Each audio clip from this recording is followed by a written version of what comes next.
Hey folks, Dan the Produce Man here along with my good produce pal, Guido the gardener. Yes folks, it's the world of winter squash. Late September and the winter squashes are being harvested and are in the stores now. Now here in the Bay Area the weather's still kind of warm, so it makes a good grilling opportunity for these winter squashes.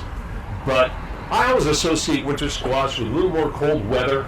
The oven on. You bake them. Bake them is the best way to cook these. And the smell in the house, so it warms up the house and it gives it a nice smell. And then you've got these delicious winter squashes. You're making me hungry, Dan. And Guido, why are they called winter squashes? Well, I'll tell you why. Well, anyway, winter squashes, they need the heat of the summer to grow because they're big and beefy. You can see they take a long time to grow, so they grow during the summer.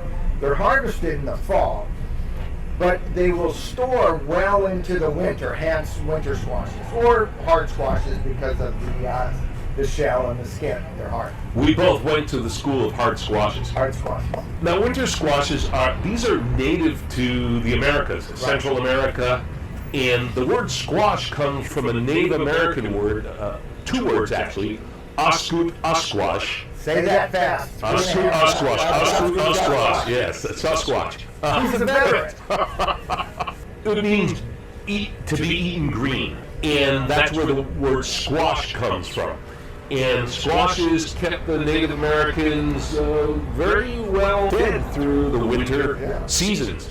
One of the biggest problems that people have is cutting a winter squash. So Guido. Well, see, I never have a problem cutting a winter squash because I just go out to the shed and fire up the chainsaw.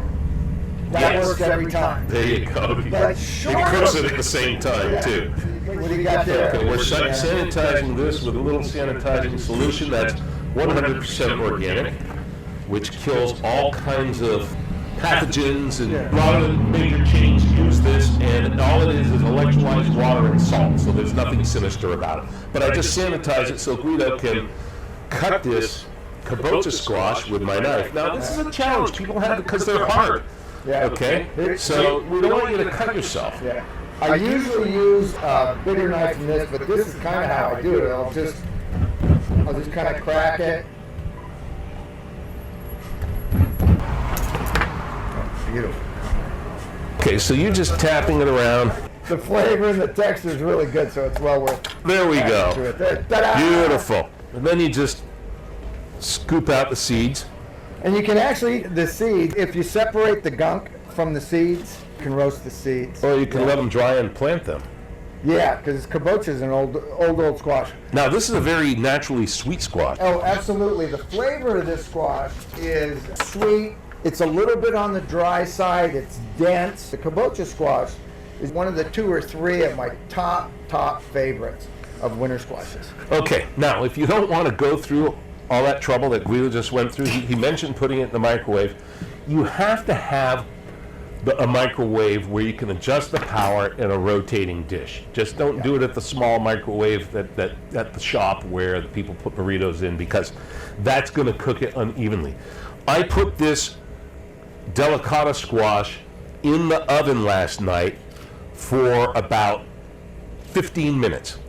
And when you do that, it softens the squash up enough to where you just cut it like this without any trouble. Look at it. Why didn't you give me that one to do? You gave me this hard one without even my chainsaw, for Pete's sake. Because I wanted people to see that the struggles that they have cutting a squash, or you can put it in the oven for 15 minutes at 350, poke holes with a fork, and that will soften it up enough to where you can cut it easily. Yeah, that was an easy cut. Now, you can skip all of this by going into the grocery store and buying already cut up and cubed squash. The problem is it's only going to be butternut in the stores because that is the most popular of all of the winter squashes.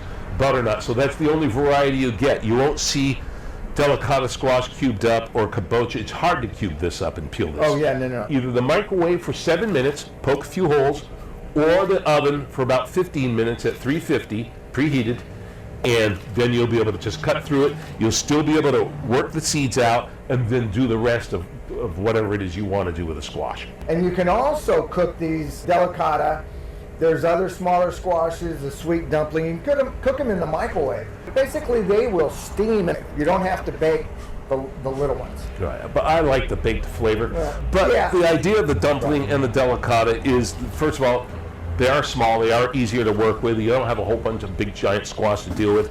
And you can eat the peels of these as well, like you can with a kabocha. Look at folks, if it gets you to eat winter squash that's full of nutrition. Lots of vitamin A, a lot of beta vitamin A, carotene. Yeah. Just So put good them in for the you. microwave. So we have here spaghetti squash, which is this one, and acorn or Danish squash. All the squash on the table is organic. These I baked in the oven last night. So with the acorn squash, 350 for about an hour. Cut them in half. And remember, I cook them hotter. Okay. I'll cook them, especially the big ones, the butternut kabocha. I'll cook them at 400 degrees.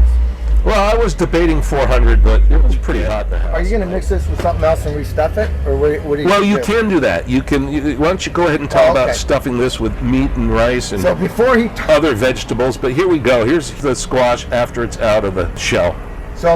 before Dan tossed that other half of the acorn, what you could do is you cook it, and you can microwave it, you can steam it, you can bake it. Now baking actually brings out all the sugar. That's why Yes. Dan and I are big proponents of baking winter squash, because they're high in sugar.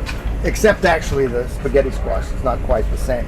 But you can bake it, you get the meat out, and you can mix it with fresh herbs. You can put a little cream or butter if you want to go that way. You know what's really good? Well, maple syrup and A little bit sausage. oh yeah, a lot of people real- chop oh, or the ground up sausage. Ground up sausage. In there, yeah. And you mix it all up and you restuff it. Maybe if you want, you sprinkle a little cheese, put it in the oven, and just kind of melt. Remember, everything's cooked already, and you just kind of melt the cheese onto it and the fresh herb. It's absolutely delicious. Ooh, yeah. Restuffed squash. What are you And going to do with that? The other thing you can do is you can put butter and brown sugar if you want to go that route. Oh! Maple syrup, the sweet route, or like you Yeah. said, the herbs, the garlic, Yeah, and the herb- rosemary, and the herbs. yeah, That's the herby good one. thing about this. You can go savory, you can go sweet, Right. and it's absolutely delicious. So there's your acorn squash, and this is what it looks like. Do you want to try it? Oh, Guido? yeah. Would you like Let me to have a taste. taste it? All right, spaghetti squash. And why is it called spaghetti squash, Guido? It's called spaghetti squash because after it's cooked and you fluff it up, the strands of the spaghetti, they go this way. The strands of the spaghetti go this way, like that. So when you fluff it up, you literally get spaghetti, but you don't get the wheat like a pasta. This is Right. This is It's very low carb. It's carbs. It's basically a vegetable spaghetti. So you see how this is coming Oh, apart. look at that. You can use pesto. You can use just a red marinara sauce.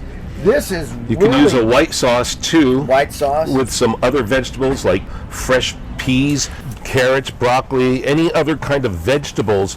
And you can even make a vegan white sauce out of cashews and water. If you know how to make cashew milk, you can make cashew cream. It goes really well. You put some onions and garlic and Yeah, you can eat really well just with that. Or just a little bit of olive oil, a little bit of butter, and a little bit of chopped parsley. you can also eat this sweet as well. Maybe some candied walnuts or pecans in a pan, little water and sugar, and you candy the pecans or the walnuts, Yeah. and that'll go good on top Yeah, of this it's as well. very versatile because the flavor itself is fairly mild. It doesn't have a big bold flavor of like the kabocha. It's not as sweet as a butternut or banana or something. So it lends itself to all sorts of different uses in the kitchen. Today we're live at Dan's Farmers Market in Alameda, California. So if you're Aisle local, of style. yes, that's right, Guido. And if you are local, come to the store here and check out their amazing selection of squashes and pumpkins and all kinds of other fresh produce. So Guido, you have a kabocha squash at your house I that got you've been a kabocha- debating whether you're going to... Yeah, well, it's been about 142 degrees in the Bay Area lately, and I just haven't wanted to spark up the oven to 400 degrees to cook the thing. So this is it's what you still do. Sitting there. Cut it Okay. here, Yes. here, Oh. here, here, with the chainsaw. Here, remember that? and here. Yeah. No, okay. remember, heat it up in the microwave for a little bit. Gotcha. Okay. Yeah. So cut it in slices. Get the seeds out. Now you have these rings. Correct. Go outside, fire up the grill, brush that thing with some olive oil and whatever else you want, and put it on the grill, and you're all set. See, folks, that's why we are the produce pair. Yes, that's right. Yeah, that would really work. There's plenty of varieties of winter squash to choose from. Just try them out till you get the one you like. This is the most popular, which Guido has here. Well, this one here, the seeds are in the bell, in the bottom of this. This is all meat here. The advantage of the butternut squash is you can do it just like Dan's doing it, although you probably do it a little easier because you might microwave it first and soften it. So with this one here, exactly like it is there, scoop out all the seeds. What I would do is I'd put both halves together, wrap it in foil, put it in the oven, bake it. Or what you could do is put them cut side down in like a Pyrex baking dish. I don't add water to it. I know you don't add water to it. No, adding water will steam them. Yeah. So if you're going to bake them and cook them in the oven, there's no sense in putting water in there and steaming them in your oven. You're using all that energy just to steam them when you can steam them on the stovetop. Take a potato peeler or a vegetable peeler and you peel off this skin. The skin of the butternut is not edible. You peel the skin off and then you cube it exactly like you see it in the stores, already done for you.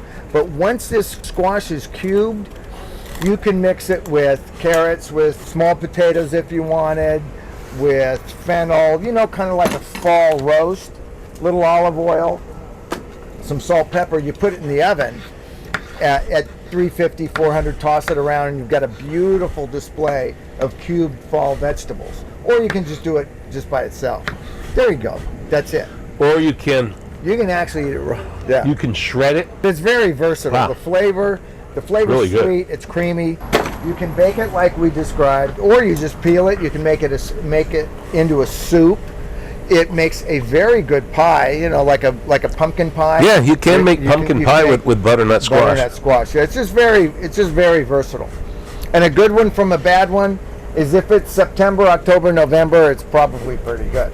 And this is actually a breed of several varieties that were bred together to come up with this butternut squash. You were saying that this is like a hybrid of some others. It actually had a crook on it. Called Dutch Crunch. Dutch Crunch is a piece of bread.